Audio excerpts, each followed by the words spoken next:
So ನನ್ನ ಹೆಸರು ರಮೇಶ್ ಪಾಟೀಲ್ ಅಂತೇಳಿ. ಸೊ ಇವತ್ತು ನಾನು ಏನು ಮಾಡ್ತೀನಿ, ಹ್ಯಾಂಡ್ಸ್ ಆನ್ ಸ್ಕಿಲ್ಸ್ನಲ್ಲಿ ಸ್ಪೆಷಲ್ ಟೂಲ್ಸ್ಗಳನ್ನ ಏನು ಮಾಡ್ತಿದ್ದೀನಿ, ಇವತ್ತು ನಾನು ನಿಮಗೆ ಎಕ್ಸ್ಪ್ಲೇನ್ ಮಾಡುವಂಥ ಪ್ರಯತ್ನವನ್ನು ಮಾಡ್ತಿದ್ದೀನಿ. ಸೊ ನಾನು ಸರ್ಕಾರಿ ಪದವಿ ಪೂರ್ವ ಮಹಾವಿದ್ಯಾಲಯ PM ಶ್ರೀ ಸರ್ಕಾರಿ ಪದವಿ ಪೂರ್ವ ಮಹಾವಿದ್ಯಾಲಯದಲ್ಲಿ ಆಟೋಮೊಬೈಲ್ ವಿಷಯವನ್ನು ಏನು ಮಾಡ್ತಿದ್ದೀನಿ, ನಾನು ಟೀಚಿಂಗನ್ನು ಮಾಡ್ತಿದ್ದೀನಿ. Okay, will go to the next slide. So ಇಲ್ಲಿ ನಾನು ಏನು ಮಾಡ್ತೀನಿ ಅಂದರೆ ಸ್ಪೆಷಲ್ ಟೂಲ್ಸ್, ವಿಶೇಷ ಉಪಕರಣಗಳನ್ನು ನಾನು ಏನು ಮಾಡ್ತೀನಿ, ಇಲ್ಲಿ ನಿಮಗೆ ಎಕ್ಸ್ಪ್ಲೇನನ್ನು ಮಾಡ್ತೀನಿ. ಓಕೆ, ಸೊ ಫಸ್ಟ್ ಬರ್ತೈತೆ ರೀ ವಿಶೇಷ ಉಪಕರಣಗಳಂದ್ರೆ ಏನು ಅಂತ. ಸೊ ಮೊದಲಿಗೆ ನಾವು ಇದನ್ನು ನೋಡ್ಕೊಳ್ಳೋಣ, ಅಂದರೆ ನಾವು ನೆಕ್ಸ್ಟ್ ನಮಗೇನಾಗುತ್ತೆ, ನಮಗೆ ಇದು ಹೆಲ್ಪ್ ಆಗುತ್ತೆ. ಓಕೆ, ಫಸ್ಟ್ ಬರುತ್ತೆ ಪ್ರತಿ ವಾಹನವು ಹೆಚ್ಚು ಸಂಖ್ಯೆಯ ಬಿಡಿ ಭಾಗಗಳನ್ನ ಏನು ಮಾಡಿರ್ತೈತೆ ರೀ, ಹೊಂದಿರ್ತೈತಿ. ಓಕೆ, ಸೊ ನಾವಿಲ್ಲಿ ವಾಹನವನ್ನು ಬಿಡಿ ಬಿಡಿ ಭಾಗಗಳಲ್ಲಿ ಏನು ಮಾಡ್ತೀವಿ, ತಯಾರು ಮಾಡಿ ಆಮೇಲೆ ಏನು ಮಾಡ್ತೀವಿ, ಅವುಗಳನ್ನು ಒಂದನ್ನು ಇನ್ನೊಂದಕ್ಕೆ ಜೋಡಣೆ ಮಾಡ್ತಾ ಏನು ಮಾಡ್ತೀವಿ, ನಾವು ವಾಹನವನ್ನು ಅಸೆಂಬಲ್ ಮಾಡ್ತೀವಿ. ಓಕೆ, ಬಿಡಿ ಭಾಗಗಳನ್ನು ಜೋಡಣೆ ಮತ್ತು ವಿಭಜನೆ ಮಾಡಲು ವಿಶೇಷ ಉಪಕರಣಗಳನ್ನ ಏನು ಮಾಡ್ತೀವಿ, ನಾವು ಬಳಸ್ತೀವಿ. ಓಕೆ, ಸೊ ಬೇರೆ ಬೇರೆ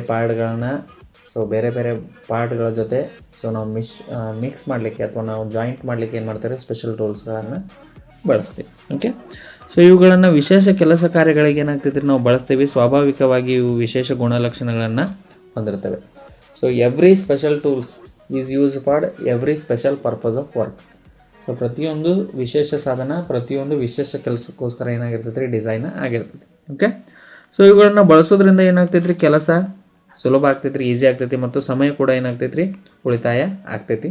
ಓಕೆ, ಇನ್ನು ಉಪಕರಣಗಳ ಬೆಲೆ ಹೆಚ್ಚಿರ್ತೈತೆ ರೀ, ಮತ್ತು ಅಧಿಕೃತ ಸೇವಾ ಕೇಂದ್ರಗಳಲ್ಲಿ ಮಾತ್ರ ಇವೇನಾಗ್ತವೆ ನಿಮ್ಗೆ ಸಿಗ್ತಾವೆ. ಸೊ ಇವುಗಳದ್ದು ಕಾಸ್ಟ್ ಜಾಸ್ತಿ ಇರ್ತೈತೆ.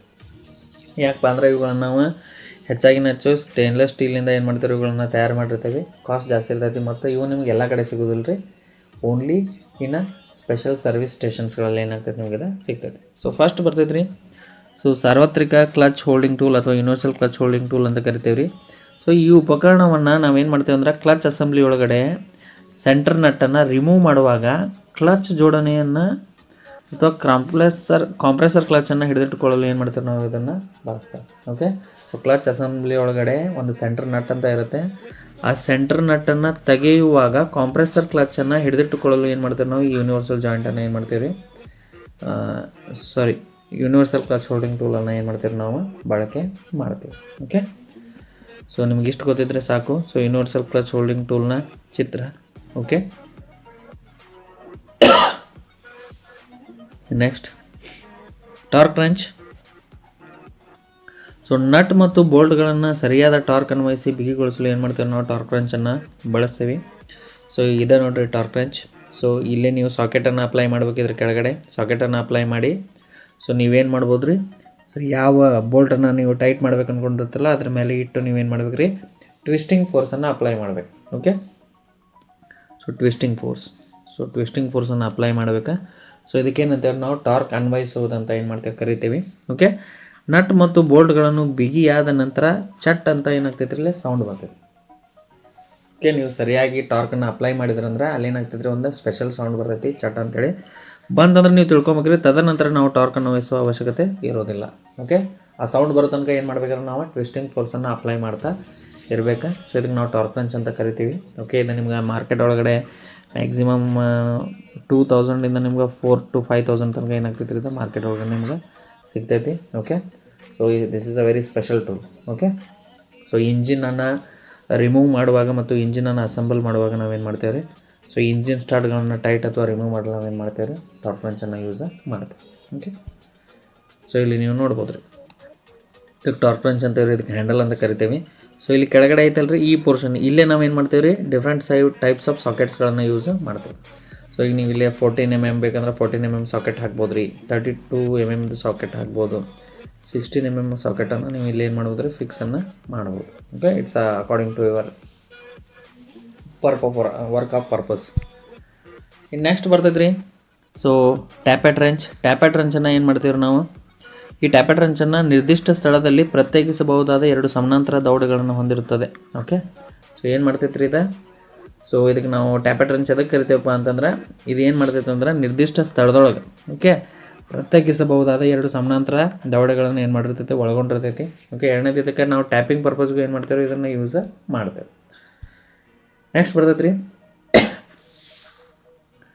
Flywheel puller. So flywheel puller ಇಲ್ಲ ಐತೆ ನೋಡ್ರಿ, ಇದನ್ನು 4 ಮಾರ್ಕ್ಸಿಗೆ ಏನು ಮಾಡ್ತಾನೆ ರೀ, ನಿಮ್ಗೆ ಥಿಯರಿ ಒಳಗಡೆ ಏನು ಮಾಡ್ತಾನೆ ರೀ ಕ್ವಶನ್ನ ಕೇಳ್ತಾನೆ.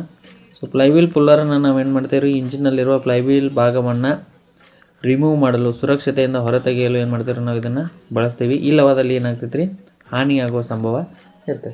ಓಕೆ, ಫ್ಲೈವೀಲನ್ನು ರಿಮೂವ್ ಮಾಡುವಾಗ ಸೊ ಫ್ಲೈವೀಲ್ ಪುಲ್ಲರನ್ನು ಏನು ಮಾಡ್ತೀವಿ ನಾವು ಯೂಸ್ ಮಾಡ್ತೀವಿ. ಯಾಕಂದ್ರೆ ಫ್ಲೈವೀಲ್ ಏನಾಗಬಾರ್ದು ರೀ, ಡ್ಯಾಮೇಜ್ ಆಗಬಾರ್ದು. ಸೊ ಈ ಫ್ಲೈವೀಲನ್ನು ಎಲ್ಲಿ ಜೋಡಣೆ ಮಾಡಿರ್ತೇವೆ ನಾವು, ಇಂಜಿನ್ ಕ್ರ್ಯಾಂಕ್ ಶಾಫ್ಟ್ನ ಕೊನೆಗೆ ಏನು ಮಾಡಿರ್ತಾರೆ ನಾವು ಫ್ಲೈವೀಲನ್ನು ಜೋಡಣೆ ಮಾಡಿರ್ತೀವಿ. ಸೊ ಈ ಫ್ಲೈವೀಲ್ನ ಮುಂದ್ಗಡೆನ ಏನಾಗ್ತೈತೆ ರೀ ಕ್ಲಚ್ ಮುಂದೆ ಗೇರ್ ಬಾಕ್ಸ್ ಈ ಥರ ಏನಾಗ್ತೈತೆ ರೀ, ಇದು ಟ್ರಾನ್ಸ್ಮಿಷನ್ ಒಳಗೆ ಇರ್ತೈತೆ. ಸೊ ಇದ್ರ ಕೆಲಸ ಏನಪ್ಪ ಅಂದ್ರೆ ಫ್ಲೈವೀಲನ್ನು ಸುರಕ್ಷತೆಯಿಂದ ಹೊರತೆಗೆಯಲು ಏನು ಮಾಡ್ತೀವಿ ನಾವು, ಸೊ ಈ ಫ್ಲೈವೀಲ್ ಪುಲ್ಲರನ್ನು ಬಳಸ್ತೀವಿ. ಸೊ ಇಲ್ಲಿದೆ ನೋಡಿರಿ, ಇದನ್ನು ನಿಮ್ಗೆ 4 ಮಾರ್ಕ್ಸಿಗೆ ಏನು ಮಾಡ್ತಾನೆ ರೀ, ಥಿಯರಿ ಒಳಗಡೆ ಚಿತ್ರ ತೆಗೆದು ಅಂದವಾದ ಚಿತ್ರವನ್ನು ಬರೀರಿ ಅಂತ ಏನು ಮಾಡ್ತಾನೆ ರೀ, ಕೇಳ್ತಾನೆ. ಓಕೆ, ಸೊ ಧನ್ಯವಾದಗಳು. ಸೊ ಇಷ್ಟು ನಿಮ್ಗೆ ಏನು ಇರಬೇಕ್ರಿಪ್ಪ ಹ್ಯಾಂಡ್ಸ್ ಆನ್ ಸ್ಕಿಲ್ ಒಳಗೆ, ಇಷ್ಟು ನಿಮ್ಗೆ ಈ ಭಾಗಗಳನ್ನು ನೀವೇನು ಮಾಡಬೇಕ್ರಿ, ಗುರುತಿಸುವಂಥ ಸಾಮರ್ಥ್ಯ ಇರಬೇಕು ಮತ್ತು ಅವುಗಳ ಕಾರ್ಯವೈಖರಿಯನ್ನು ಹೇಳುವಂಥ ಟ್ಯಾಲೆಂಟ್ ನಿಮ್ಮ ಹತ್ರ ಇದ್ದರೆ ಸಾಕು. ಓಕೆ, ಸೊ ಈ ವಿಡಿಯೋ ನಿಮಗೇನಾದರೂ ಇಷ್ಟ ಆಗಿದ್ದರೆ ಲೈಕ್ ಮಾಡಿರಿ ಮತ್ತು ಸಬ್ಸ್ಕ್ರೈಬ್ ಮಾಡಿರಿ. ಧನ್ಯವಾದಗಳು. ಓಕೆ.